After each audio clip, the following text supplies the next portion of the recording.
नमस्कार साथियों, सभी का स्वागत है आपके अपने ऑनलाइन प्लेटफॉर्म लर्न कैसे पे। देखिए, आपको एनसीईआरटी की जियोग्राफी की सीरीज चलाई जा रही थी। एमसीक्यू फॉर्म में है, क्लास 6 to 12 के लिए बेहद इंपॉर्टेंट है। और आने वाले जितने भी वीडियोस हैं वो आप सभी के लिए बेहद इंपॉर्टेंट होने वाले हैं। तो इसलिए ध्यान से उन सभी वीडियोस को देखिए, क्योंकि ये आपके एग्ज़ाम में बेहद काम आएंगे, बेहद काम में आएंगे। ठीक है। और आपको साथ ही साथ हम ये भी बता दें कि आपकी जियोग्राफी की 2 सीरीज चल रही हैं, एक क्विक रिवीजन की सीरीज चल रही है, एक ये चल रही है। ठीक है। तो चलिए आइए देखते हैं। ये आपके यूपीपीसीएस, यूपीएससी, सीयूईटी के लिए भी बेहद इंपॉर्टेंट है और आने वाले सभी एग्ज़ाम के लिए। अगर आपको कोई भी परेशानी हो रही है वीडियो के सोल्यूशन, क्वेश्चन के सोल्यूशन में कोई क्वेश्चन समझ में नहीं आ रहा, अब हम हमसे टेलीग्राम के थ्रू संपर्क कर सकते हैं, फेसबुक के थ्रू, ट्विटर के थ्रू। वीडियो को लाइक जरूर करना है और खूब सारा शेयर करना है और चैनल को सब्सक्राइब करते जाइए, जो मिले उससे भी करवाइए। सीयूईटी के लिए सीरीज़ है, तो मेड फॉर किड्स अगर मिलता है तो आप हमें बता सकते हैं, आप उसमें, क्योंकि हम सभी को लेकर के चलना है। ठीक है। इंग्लिश की फाउंडेशन बैच चल रहा है, वो कैब आपको मॉर्निंग में मिल रही है। एंटोनिम आपके लिए सीरीज आई है इंग्लिश की, 200 प्लस एंटोनिम आपको सर करा रहे हैं, उसको ज़रूर देखिए। साथ ही साथ आपको क्विक रिवीजन सी रात को 8 बजे अब आपको रोजाना मिलेगी, तो उसको भी देखिए।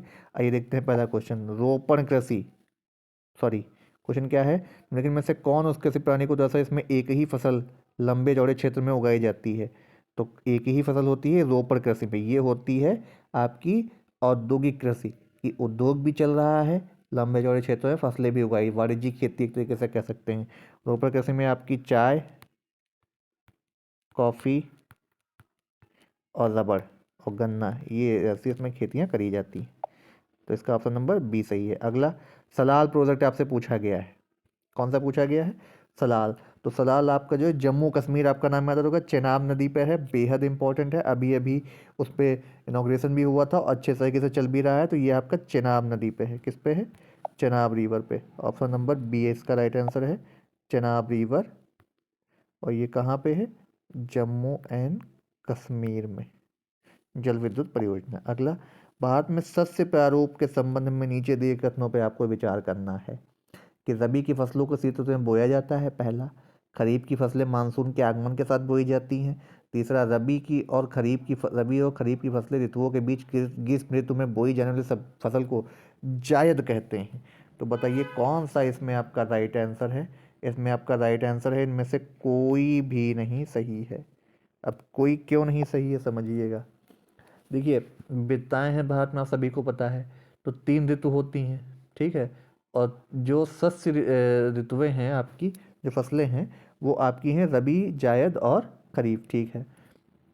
देखिए, रबी की फसलें जो है ना, ये आपकी बोई जाती हैं अक्टूबर में। आपकी जो है ये बोई जाती हैं अक्टूबर से दिसंबर के मध्य, ये आपकी बोई जाती हैं। ठीक है। अगला क्या है, ये यानी ये सही हो रहा है। दूसरा, खरीफ की फसलें मानसून के आगमन के साथ बोई जाती हैं। हाँ, ये भी सही है। कुछ कुछ जगह होती हैं, कुछ कुछ जगह काट भी ली जाती हैं। ठीक है। तो खरीफ की फसलें मानसून के आगमन के साथ बोई जाती हैं। हाँ, ये भी सही है। तीसरा, रबी और इनके जो बीच का समय होता है जायद। अब जायद क्या होता है? जो ग्रीष्म ऋतु इसके बीच में, जैसे जो आपका तरबूज आता है। ठीक है। ये जो जायद है, तरबूज, ठीक है, तरबूज है, खरबूज है, खीरा है, ककड़ी है, ये सब आपकी जायद की फसलें होती। ठीक है। चलिए, तो ऑप्शन नंबर इसमें सभी सही हैं, इसमें दिया नहीं गया ऑल इज राइट, तीनों सही हैं। अगला, कौन सा राज्य कॉफ़ी का सबसे अधिक उत्पादन करता है? कॉफ़ी के बारे में पूछा जा रहा है। कॉफ़ी का सबसे अधिक उत्पादन कौन सा राज्य करता है? तो कर्नाटक करता है। Option number A, option number A इसका राइट आंसर है। ठीक है। बाबा बूदन की पहाड़ियाँ होती हैं वहाँ पे।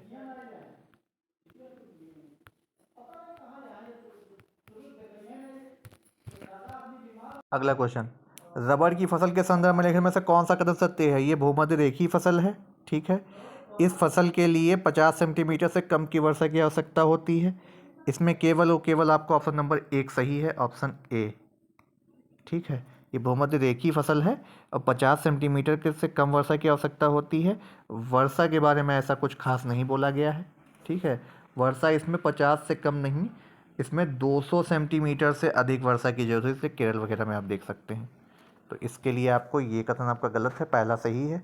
200 सेंटीमीटर वर्षा चाहिए होती है इसके लिए, रबर की खेती के लिए। अगला, कौन सी खरीफ की फसलें हैं आपसे पूछी गई हैं। तो खरीफ की फसलें देखिए कौन कौन सी हैं, ये बेहद इंपॉर्टेंट है, याद रख लीजिएगा। देखिए खरीफ की फसलें हैं आपकी बाजरा, फिर कौन सा है इसमें आपका, सोयाबीन है, ठीक है।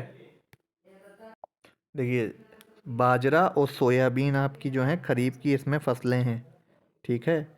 बाजरा और सोया, पहला ऑप्शन गायब है, वो था आपका मक्का, तो मक्का भी है।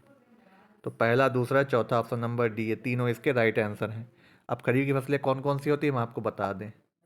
खरीफ की फसलें कौन कौन सी होती हैं, ये होती हैं आपकी चावल। देखिए इसमें खरीफ की फसलें कौन कौन सी हैं, देखिए चावल, मक्का,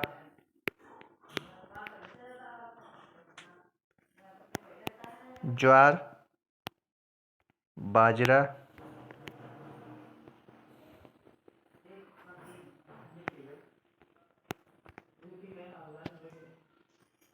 अरहर,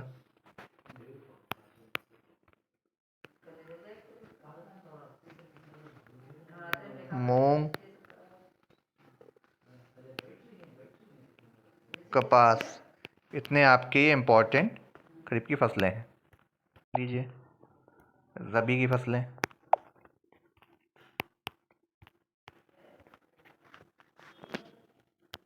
जौ, मटर, सरसों,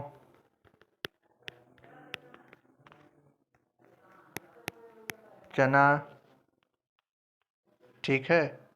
सरसों, जौ, चना और गेहूँ।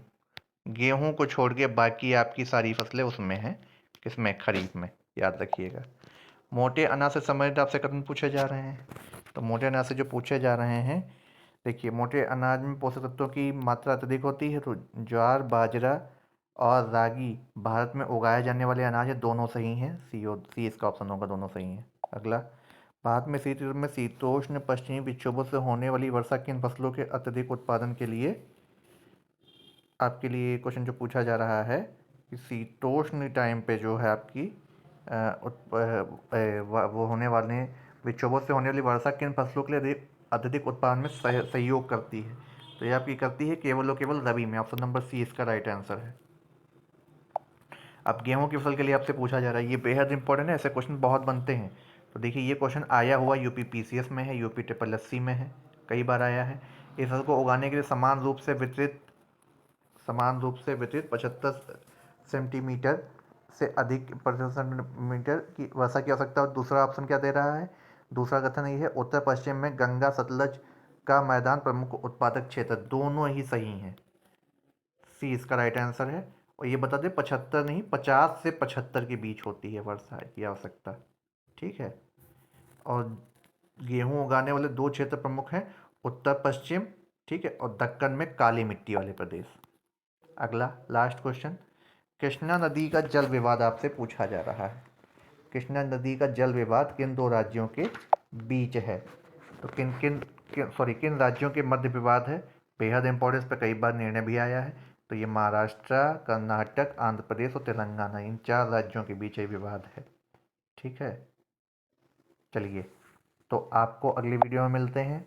इस वीडियो में आपके लिए इतना ही, बेहद इंपॉर्टेंट चीज़ है, इसको ज़रूर से ज़रूर आप शेयर करिए, लाइक करिए, सब्सक्राइब करिए। तब तक के लिए आप सभी का धन्यवाद।